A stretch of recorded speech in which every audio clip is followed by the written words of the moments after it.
ओम शांति। तो आज 9 तारीख है, 9 अगस्त 2020। आज बाबा का वाणी है 4/3/1986, 4 मार्च 1986 का वाणी है, अव्यक्त वाणी। तो बाबा का आज कहने का है कि हम सर्वश्रेष्ठ रचना का फाउंडेशन स्नेह है। तो बाबा ने आज स्नेह के ऊपर में मुरली चलाए हैं। खास करके जब हम ज्ञान में आते हैं तो पहले प्यार से, स्नेह से जो चलते हैं तो आसान से, बिना मेहनत से ज्ञान को समझ भी लेते हैं, धारण करके आगे निकल भी जाते हैं।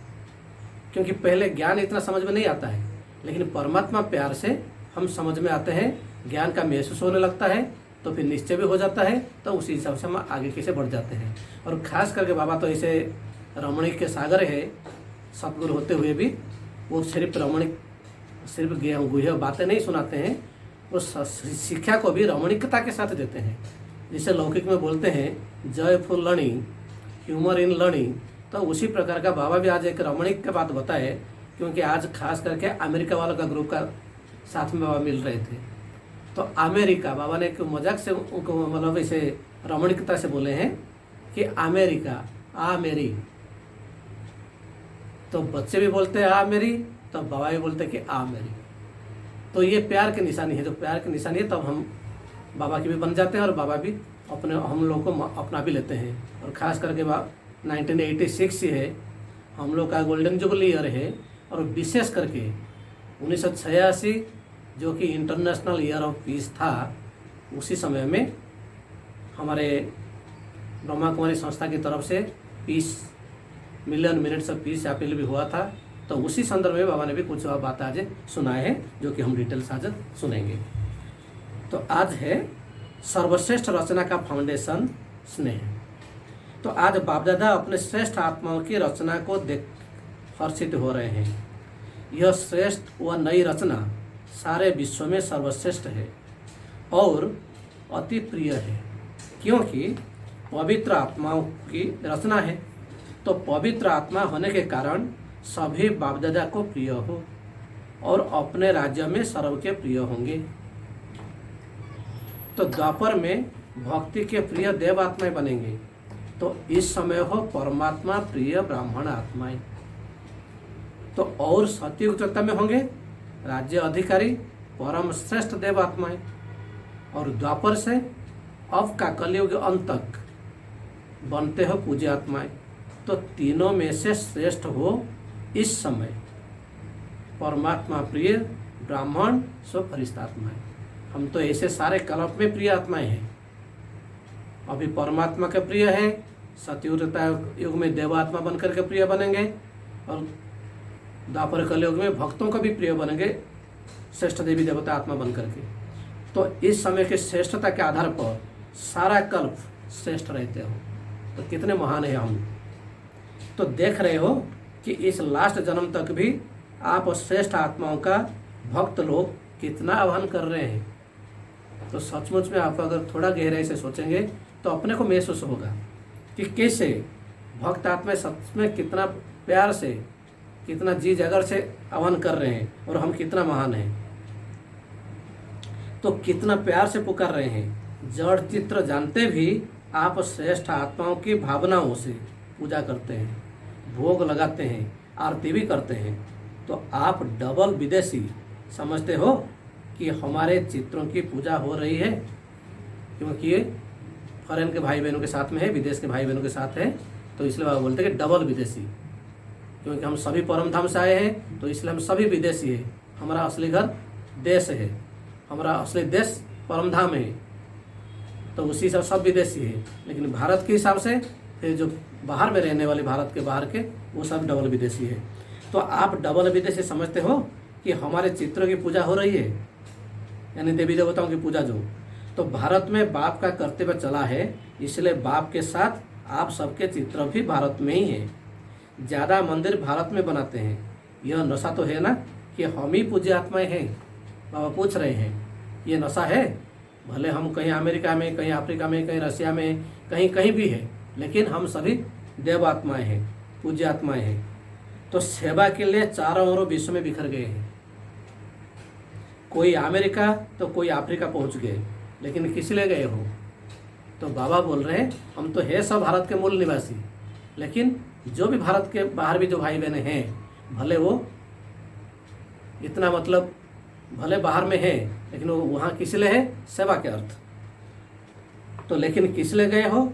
इस समय सेवा के संस्कार स्नेह के संस्कार है। तो सेवा की विशेषता है ही स्नेह। तो जब तक ज्ञान के साथ रूहानी स्नेह की अनुभूति नहीं होती तो ज्ञान कोई नहीं सुनेगा। सिर्फ ज्ञान सुनाने से नहीं होगा, हमारा भी इतना प्यार से अपना जिगर से बाबा की याद में रहकर के हम उस ज्ञान सुनाएंगे, तभी सुनेंगे प्यार से। तो आप सब डबल विदेशी बाप के बने तो आप सबका फाउंडेशन क्या रहा? बाप का स्नेह, परिवार का स्नेह, दिल का स्नेह, निस्वार्थ स्नेह। हम सबका यानी खास करके विदेशी भाई बहनों का जो फाउंडेशन है, और हम सबका भी, तो बाबा का स्नेह, परिवार का स्नेह, दिल का स्नेह, निस्वार्थ स्नेह। तो इतने श्रेष्ठ आत्मा बनाया, तो इसने ही श्रेष्ठ आत्मा बनाया। तो सेवा का फल, पहला सफलता का स्वरूप हुआ स्नेह। तो सेवा का पहला जो सफलता है उसका स्वरूप क्या है? स्नेह। जब स्नेह में बाप के बन जाते हो तो फिर कोई भी ज्ञान की पॉइंट सहज स्पष्ट होती जाती है। क्योंकि सिर्फ ज्ञान की समझ करके समझना जितना समझ में नहीं आएगा, अगर उसका अनुभूति हो जाता है तो बस, तो परमात्मा प्यार का सागर है। अगर प्यार का अनुभूति हो गया तो फिर ज्ञान समझना भी आसान हो जाता है। तो सेवा का पहला सफलता का स्वरूप हुआ स्नेह। जब स्नेह में बाप के बन जाते हो तो और कोई भी ज्ञान की पॉइंट सहज स्पष्ट हो जाती है।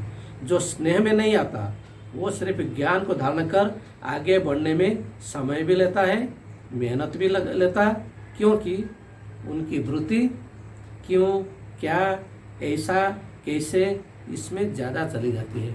ये क्यों क्या का चक्कर में समय ज़्यादा चला जाता है। तो इसलिए आप बोलते हैं बाप का स्नेह आकर्षित करने का कारण क्वेश्चन करेंगे तो भी समझने के रूप से करेंगे। जानने के लिए कोशिश करना है, क्वेश्चन करना है, लेकिन वो समझने के लिए, सिर्फ क्वेश्चन आर्गुमेंट के लिए नहीं। तो अनुभवी हो ना, जो प्यार में खो जाते हैं, तो जिससे प्यार है उसको वो जो बोलेगा उनको वो प्यार ही दिखाई देगा। भले गाली भी देगा, वो प्यार में उसको गाली नहीं लगेगा, वो उसको शिक्षा समझेगा, या उसको चलो कुछ मजाक से बोल रहा है, हमको शिक्षा देने के लिए बोल रहा है, वो सोचेगा। लेकिन जहाँ प्यार नहीं है उसको थोड़ा सा कुछ इधर उधर होगा, वो फिर उसको उल्टा उठाएगा। तो सेवा का मूल आधार है स्नेह। बाप भी सदैव बच्चों को स्नेह से याद करते हैं,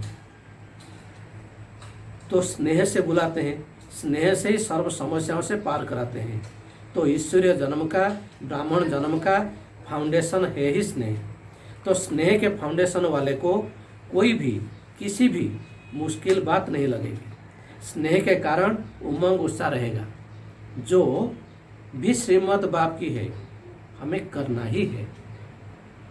ये नहीं कि हम तो फॉरेन में रहते हैं या हमारा सामाजिक परिस्थिति अलग है, हमारा कल्चर अलग है, हमारा रहन सहन खान पान अलग है। नहीं, जहाँ प्यार होता है वहाँ त्याग की भावना आता है। तो इसलिए आप बोल रहे हैं स्नेह के कारण उमंग उत्साह भी रहेगा। जो भी श्रीमद् बाप की है हमें करना ही है। देखेंगे करेंगे, यह स्नेही के लक्षण नहीं। कोशिश करेंगे, देखेंगे, जरूर कोशिश करेंगे नहीं। तो बाप ने मेरे प्रति कहा है और मुझे करना ही है। तो प्यार के कारण भी लोग माँ बाप को छोड़ देते हैं। प्यार के कारण भी जवान लोग भी देश के लिए भी अपना बलिदान भी दे देते हैं, अपना परिवार, रिश्तेदारी सब कुछ भूल करके भी।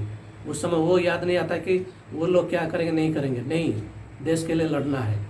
तो उसी प्रकार का प्यार से होता है, देश के लिए प्यार है। तो उसी प्रकार का यह है स्नेही आशिक आत्माओं की स्थिति। स्नेही हलचल वाले नहीं होंगे, सदा बाप और मैं, तीसरा न कोई। एक बाप दूसरा न कोई, ऐसे ये प्यार का निशानी है। ये नहीं कि मेरा समाज है, मेरा रिश्तेदारी है, वो फिर प्यार का निशानी नहीं है। तो जैसे बाप बड़े से बड़ा है, स्नेही आत्माएं भी सदा बड़ी दिल वाली होती है। छोटी दिल वाले थोड़ी थोड़ी बात में बुझेंगे, जो विराट फराक दिल वाले होते हैं, विशाल दिल वाले होते हैं, वो इतना जल्दी मूंझेंगे नहीं, डाउट में नहीं आएंगे, संशय में नहीं आएंगे। लेकिन जो छोटी दिल वाले होंगे वो छोटा छोटा बात को, थोड़ा थोड़ा बात को लेकर के कुछ ना कुछ बातों में मूझ जाएंगे। छोटी बात भी उनको बड़ी हो जाएगी। बड़ी दिल वालों के लिए बड़ी बात भी छोटी हो जाएगी। तो डबल विदेशी सब बड़ी दिल वाले हो ना, तो बाप दादा सभी डबल विदेशी बच्चों को देख खुश होते हैं। ये विदेश के भाई बहनों के लिए खास करके है। तो इसलिए बाबा बोलते हैं, इसे भी सिर्फ बाप दादा भी नहीं, हम ब्राह्मण बच्चे भी जब डबल विदेशी भाई बहन आते हैं उनको देख करके भारत के बच्चे भी बहुत खुश होते हैं। क्योंकि देखो वो लोग किस प्रकार का स्थिति में रहते हुए भी फिर भी बाबा के बन करके, बाबा के पूरा एकदम पक्का बन करके चल रहे हैं। तो इसलिए बाप दादा तो खुश होते ही हैं। तो कितना दिन दूर दूर से परवाने समय के ऊपर फिदा होने पहुंच जाते हैं। पक्के परवाने हैं ना। तो आज अमेरिका वालों का टर्न है। तो अमेरिका वालों को बाप कहते हैं आ मेरे, अमेरिका, आ मेरे। तो अमेरिका वाले भी कहते हैं आ मेरे।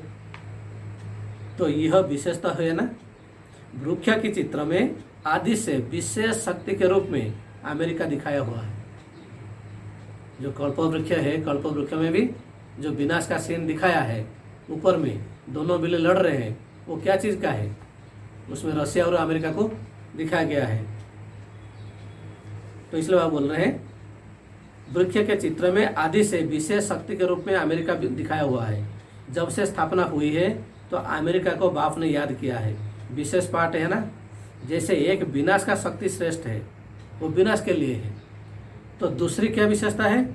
विशेषताएं तो स्थान की भी है ही, लेकिन अमेरिका की विशेषता यह भी है कि एक तरफ विनाश की तैयारी भी ज़्यादा है और दूसरी तरफ फिर विनाश को समाप्त करने की यूएनओ भी वहाँ पर है, जाति संघ भी वहाँ पर है। तो एक तरफ विनाश की शक्ति, दूसरे तरफ है सभी को मिलाने की शक्ति। उधर विनाश के लिए भी सब कुछ चल रहा है और इधर यूनाइटेड नेशंस भी है, वो भी शांति स्थापना के लिए कार्य भी कर रहा है। दोनों तो अमेरिका में ही है। तो वो लोग तो अपने रीति से सभी को मिलाकर शांति का प्रयत्न करते हैं, लेकिन यथार्थ रीति से मिलाना तो आप लोगों का ही कर्तव्य है। तो वो मिलाने की कोशिश करते हैं, करते भी है, लेकिन कर नहीं पाते हैं। वास्तव में सभी धर्म की आत्माओं को एक परिवार में लाना, यह है आप ब्राह्मण आत्माओं का विशेष वास्तविक कार्य। तो यह विशेष करना है। जैसे विनाश के लिए बाबा ने बोल रहे हैं कि जैसे विनाश के लिए शक्ति यहाँ श्रेष्ठ है, कहाँ? अमेरिका में। तो ऐसे ही स्थापना की शक्ति का आवाज भी वहीं से बुलंद हो। तो विनाश और स्थापना साथ साथ दोनों झंडे ले रहा है। एक साइंस का झंडा जो विनाश का है और एक साइलेंस का झंडा जो शांति का है। तो साइंस की शक्ति का प्रभाव और साइलेंस की शक्ति का प्रभाव दोनों जब प्रत्यक्ष हो तब कहेंगे प्रत्येकता झंडा लहराना। तो जैसे कोई वीआईपी किसी भी देश में जाते हैं तो उसका स्वागत करने के लिए झंडा लगा लेते हैं ना। तो अपने देश का भी लगाते हैं और जो आता है उनके देश का भी लगाते हैं। तो परमात्मा अवतरण का भी झंडा लहरावे, क्योंकि बाबा तो आए हैं, तो इसलिए बाबा का भी झंडा लहराए। तो परमात्मा कार्य का भी स्वागत करे। तो बाप का झंडा कोने कोने में लहरावे, तब कहेंगे विशेष शक्तियों को प्रत्यक्ष किया। तो यह गोल्डन जुबली का वर्ष है ना। तो गोल्डन सितारा सभी को दिखाई दे। तो गोल्डन जुबली है तो चारों तरफ में गोल्डन सितारा सबको दिखाई दे। ब्राह्मण परिवार को सिर्फ नहीं, सारे दुनिया वालों को। कोई विशेष सितारा आकाश में दिखाई देता है तो सभी का अटेंशन उस तरफ जाता है ना। तो यह गोल्डन चमकता हुआ सितारा सभी की आंखों में, बुद्धि में दिखाई दे। तो यह है गोल्डन जुबली मनाना। तो यह सितारा पहले कहाँ चमकेगा? बाबा पूछ रहे हैं। तो अमेरिका में चमकेगा ना, कहाँ पर चमकेगा? तो अभी विदेश में अच्छी वृद्धि हो रही है और होनी ही है। विदेश की सेवा का अच्छा वृद्धि हो रहा है और होगा भी। तो बाप के बिछड़े हुए बच्चे कोने कोने में जो छिपे हुए हैं वो समय प्रमाण संपर्क में आ रहे हैं। सभी एक दो से सेवा में उमंग उत्साह से आगे बढ़ रहे हैं। हिम्मत से मदद भी बाप की मिल जाती है। नाउम्मीद में भी उम्मीदों के दीपक जग जाते हैं। जहाँ पर होपलेस कैसे है, उम्मीद नहीं है, वहाँ पर भी उम्मीद आ जाता है। तो दुनिया वाले सोचते हैं यह होना तो असंभव है, बहुत मुश्किल है, और लगन निर्विघ्न बनाकर उड़ते पंछी के समान उड़ाते पहुंचा देती है। क्योंकि जो ज्ञान में नहीं आया है उनके लिए तो बहुत मुश्किल लगता है, चाहे खान पान का हो, चाहे पवित्रता का हो, चाहे कोई बात, कोई धारणा की बात कर जाकर जहाँ तक है। लेकिन जब लगन होता है, लगन फिर निर्विघ्न बनाकर उड़ते पंछ के समान उड़ाते पहुंचा देता है। तो डबल उड़ान से पहुंचे हो ना, क्योंकि वो लोग तो फॉरेन के भाई बहन है, वो तो ऐसे तो स्थूल में उड़ के आए और अपना लगन की उड़ान से भी आए। तो एक प्लेन, दूसरा है बुद्धि का विमान।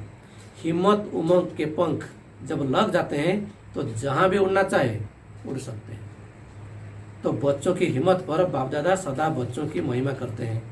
हिम्मत रखने से एक से दूसरा दीपक जगते माला तो बन गई है ना। मोहब्बत से जो मेहनत करते हैं उसका फल बहुत अच्छा निकलता है। मोहब्बत से तो यह सभी के सहयोग की विशेषता है। कोई भी बात हो, लेकिन पहले दृढ़ता, स्नेह का संगठन चाहिए। जब संगठन का किला मजबूत होगा तो सफलता और भी जल्दी भी और निश्चित भी हो जाता है। तो उससे सफलता प्रत्येक रूप में दिखाई देती है। दृढ़ता कलराठ जमीन में भी फल पैदा कर सकती है, यानी डेजर्ट जैसा एरिया में भी फल पैदा कर सकता है जब दृढ़ता होता है। आजकल साइंस वाले भी रेत में भी फल पैदा करने का प्रयत्न कर रहे हैं। तो साइलेंस की शक्ति क्या नहीं कर सकती है। जिस धरनी को स्नेह का पानी मिलता है, वहाँ के फल भी बड़े बड़े भी होते हैं और स्वादिष्ट भी होते हैं। तो जैसे स्वर्ग में बड़े बड़े फल और टेस्टी भी अच्छे होते हैं स्वर्ग में, क्योंकि वहाँ पर प्रकृति का भी अच्छा है। तो विदेश में बड़े फल होते हैं लेकिन टेस्टी नहीं होते हैं। विदेश का तो बहुत अच्छा बड़ा बड़ा फल होता है लेकिन टेस्टी नहीं होते हैं। फल की शक्ल बहुत अच्छी होती है लेकिन टेस्ट नहीं। भारत के फल छोटे होते हैं लेकिन टेस्ट अच्छी होती है, क्योंकि धरनी को लेकर के होता है। तो सेवा में भी और साथियों में भी फाउंडेशन तो सब यहाँ ही पड़ता है।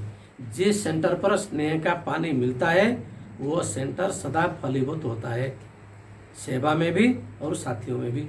स्वर्ग में शुद्ध पानी शुद्ध धरती होगी तब ऐसे फल भी मिलता है। तो जहाँ स्नेह है वहाँ वायुमंडल अर्थात धरनी श्रेष्ठ होती है। वैसे भी जब कोई डिस्टर्ब होता है तो क्या कहते हैं, मुझे और कुछ नहीं चाहिए, सिर्फ स्नेह चाहिए, प्यार चाहिए। जब ऐसे भी थोड़ा टेंशन में आ जाते क्या करते हैं, भाई शांति चाहिए, हमको अकेले वाले छोड़ दो। तो उसी प्रकार का जब ऐसे कोई समय आता है और कुछ नहीं चाहिए, सिर्फ प्यार चाहिए। तो डिस्टर्ब होने से बंधन का बचने का साधन भी स्नेह ही है। बाप दादा को सबसे बड़ी खुशी इस बात की है कि खोए हुए बच्चे फिर से आ गए। तो विदेश के भाई बहने खो गए थे बाबा से तो फिर आ गए। अगर आप वहाँ नहीं पहुँचते तो सेवा कैसे होती। इसलिए बिछुड़ना भी कल्याणकारी हो गया और मिलना तो है ही कल्याणकारी। अपने अपने स्थान पर सब अच्छे उमंग से आगे बढ़ रहे हैं और सभी के अंदर एक लक्ष्य है कि बाप दादा की जो एक ही आस है कि सर्व आत्माओं को अनाथ से सनाथ बना दे, यह आस हम पूर्ण करें। सभी ने मिलकर जो शांति के लिए विशेष प्रोग्राम बनाया है वो भी अच्छा है। कम से कम सभी को थोड़ा साइलेंस में रहने का अभ्यास करने के निमित्त बन जाएंगे ना। अगर कोई स्नेही रीति से 1 मिनट भी साइलेंस का अनुभव कर ले, ठीक है। भगवान आज बोले हैं कि सभी ने मिलकर जो शांति के लिए विशेष प्रोग्राम बनाया है, क्योंकि उस समय में million minutes of peace appeal ये प्रोग्राम था। तो जिसके कारण यूनाइटेड नेशन से ब्रह्मा कुमारी संस्था को 6 तो नेशनल अवार्ड और एक इंटरनेशनल पीस मैसेंजर अवार्ड से यूनाइटेड नेशन की तरफ से ब्रह्मा कुमारी संस्था को नाबाद किया गया। तो इसीलिए बाबा बोल रहे हैं, तो जो साइलेंस का प्रोग्राम बनाया, शांति के लिए विशेष प्रोग्राम बनाया, वो बहुत अच्छा है। कम से कम सभी को थोड़ा साइलेंस में रहने का अभ्यास करने के निमित्त तो बन जाएंगे। अगर कोई सही रीति से 1 मिनट भी साइलेंस का अनुभव करे तो वो 1 मिनट के साइलेंस का अनुभव बार बार उनको स्वतः ही खींचता रहेगा, क्योंकि सभी को शांति चाहिए, लेकिन विधि नहीं आती है, संग नहीं मिलता है, जबकि शांति प्रिय है, सब आत्माएं हैं। तो ऐसे आत्माओं को शांति की अनुभूति होने से स्वतः ही आकर्षित होते रहेंगे, क्योंकि शांति तो सबको चाहिए। तो इसलिए उनको अगर थोड़ा सा महसूस हो गया तो फिर ऑटोमेटिकली आकर्षित होते रहेंगे। हर स्थान पर अपने अपने विशेष कार्य करने वाले अच्छे निमित्त बनी हुई श्रेष्ठ आत्माएं हैं। तो कमाल करना कोई बड़ी बात नहीं है। आवाज़ फैलाने का साधन है ही आजकल की विशेष आत्माएं। जितना कोई विशेष आत्माएं संपर्क में आती है तो उनके संपर्क से अनेक आत्माओं का भी कल्याण होता है। कोई वीआईपी आदमी या कोई समाज के हिसाब से जो वीआईपी है, अगर वो ज्ञान में आ जाते हैं या उनका अच्छा अनुभव हो जाता है, तो जब वो बोलेंगे तो पूरा तब उसको दुनिया सुनेगा। तो इसलिए वो बोल रहे हैं, अपने धर्म में, अपने पाठ में उन्हों को विशेषता का कोई ना कोई फल मिल जाता है। बाप को पसंद साधारण ही है, समय भी वो दे सकते हैं। तो एक वीआईपी द्वारा अनेक साधारण आत्मा का कल्याण हो जाता है। बाकी समीप संबंध में तो नहीं आएंगे, संबंध में नहीं आएंगे, समीप संबंध में नहीं आएंगे, लेकिन वो लोग सहयोगी बनेंगे। तो इसलिए वो बोल रहे हैं, बाप को पसंद तो साधारण ही है, समय भी वो दे सकते हैं। उन्हों को तो समय है भी नहीं, जो विशेष नामी ग्रह में आता है आत्मा है दुनिया के हिसाब से, वो तो ज़्यादा समय भी नहीं दे सकते हैं, इसलिए वो तो इतना नहीं करेंगे। लेकिन वो निमित्त बनते हैं तो फायदा अनेकों को हो जाता है। अच्छा, मीठे मीठे सिखिलते बच्चों प्रति माता पिता बाप दादा का याद प्यार और गुड मॉर्निंग। रूहानी बाप की, रूहानी बच्चों को नमस्ते। रूहानी बच्चों की रूहानी बाप दादा को भी याद प्यार, गुड मॉर्निंग और नमस्ते नमस्ते नमस्ते। फिर थोड़ा सा है पार्टियों से, सदा अमर भव की वरदानी आत्माएं हैं, ऐसा अनुभव करते हो तो सदा वरदानों से पलते हुए आगे बढ़ रहे हो ना। जिनका बाप से अटूट स्नेह है वो अमर भव के वरदानी है, सदा बेफिक्र बादशाह है। किसी भी कार्य के निमित्त बनते भी बेफिक्र रहना, यही विशेषता है। जैसे बाप निमित्त बनता है ना, लेकिन निमित्त बनते भी न्यारा है, इसलिए बेफिक्र है। तो ऐसे फॉलो फादर, जैसे ब्रह्मा बाबा ने निमित्त बने लेकिन वह बेफिक्र रहे, ऐसे हमें फॉलो फादर करना है। तो सदा स्नेह की सेफ्टी से आगे बढ़ते चलो। स्नेह की सेफ्टी से, बाबा के प्यार में खोए रहना है, तब हम आगे बढ़ते जाएंगे। स्नेह के आधार पर बाप सदा सेफ कर आगे उड़ा के ले जा रहे हैं, यह भी अटल निश्चय है ना। स्नेह का रूहानी संबंध जुड़ गया है। इसी रूहानी संबंध से कितना एक दो के प्रिय हो गए। तो बाप दादा ने माताओं को एक शब्द की बहुत सहज बात बताई है। क्या है? एक शब्द याद करो। वो एक शब्द कौन सा है? मेरा बाबा। बस, तो मेरा बाबा कहा और सब खजाने मिले, यानी मेरा बाबा ही सारे खजानों की चाबी है। तो यह बाबा शब्द ही चाबी है खजानों की। माताओं को चाबियाँ संभालना अच्छा आता है ना। घर का चाबी कौन रखते हैं?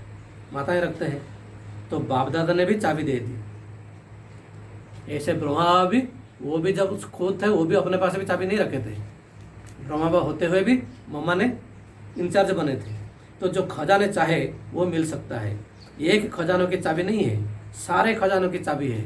कौन सा शब्द? मेरा बाबा। तो बस बाबा बाबा कहते रहो, तो अभी भी बालक सो मालिक और भविष्य में भी मालिक। सदा इसी खुशी में नाचते रहो। अच्छा वरदान है, निश्चय की अखंड रेखा द्वारा नंबर 1 भाग्य बनाने वाले विजय के तिलकधारी भव। निश्चय की अखंड रेखा द्वारा नंबर 1 भाग्य बनाने वाले विजय के तिलकधारी भव। जो निश्चय बुद्धि बच्चे हैं वो कभी कैसे व ऐसे विस्तार में नहीं जाएंगे। जो निश्चय बुद्धि है, कोई भी बात में ये क्यों, ये कैसा, वो समय नहीं आएंगे। क्यों? क्योंकि उनके निश्चय की अटूट रेखा अन्य आत्माओं को भी स्पष्ट दिखाई देती है। क्योंकि निश्चय बुद्धि है। ड्रामा में जो हो रहा है, ड्रामा का ज्ञान भी पक्का है, इसलिए जो हुआ है अच्छा, जो हो रहा है वो और अच्छा, और जो होगा वो और भी अच्छा। तो इसलिए उनके निश्चय की रेखा की लाइन बीच बीच में खंडित नहीं होती। तो ऐसे रेखा वाले के मस्तक में अर्थात तो स्मृति में सदा विजय का तिलक नजर आएगा। तो वे हिम्मत दी सेवा के जिम्मेवारी के ताजधारी होंगे। वो जन्मते भी सेवा के ताजधारी भी होंगे, क्योंकि उनका हिम्मत भी है, निश्चय भी है। तो सदा ज्ञान रत्नों से खेलने वाले होंगे। सदा याद और खुशी के झूले में झूलते हुए जीवन बिताने वाले होंगे। तो यही है नंबर 1 भाग्य की रेखा, यानी निश्चय की अखंड रेखा द्वारा नंबर 1 भाग्य बनाने वाले विजय की तिलकधारी। यानी जब हम निश्चय बुद्धि बन जाते हैं तो हमारा अखंड होना चाहिए, खंडित नहीं। अभी निश्चित फिर बाद में हलचल, ये नहीं। पूरा अंगद माफिक, पूरा अचल अटल स्थिति में जब उस प्रकार स्थिति में रह जाते हैं तो ऑटोमेटिकली हमारा विजय का तिलकधारी हम बन जाते हैं। तो नंबर 1 भाग्य बनाने का अधिकारी भी बन जाते हैं। तो इसीलिए सदा याद और खुशी के झूले में झूलते हुए जीवन बिताने वाले होंगे। यही है नंबर 1 भाग्य की रेखा। तो स्लोगन है, बुद्धि रूपी कंप्यूटर में फुल स्टॉप की मात्रा आना माना, प्रसन्नचित रहना। यानी जिसको फुल स्टॉप करना आता है तो प्रसन्नचित है। अच्छा, ओम शांति।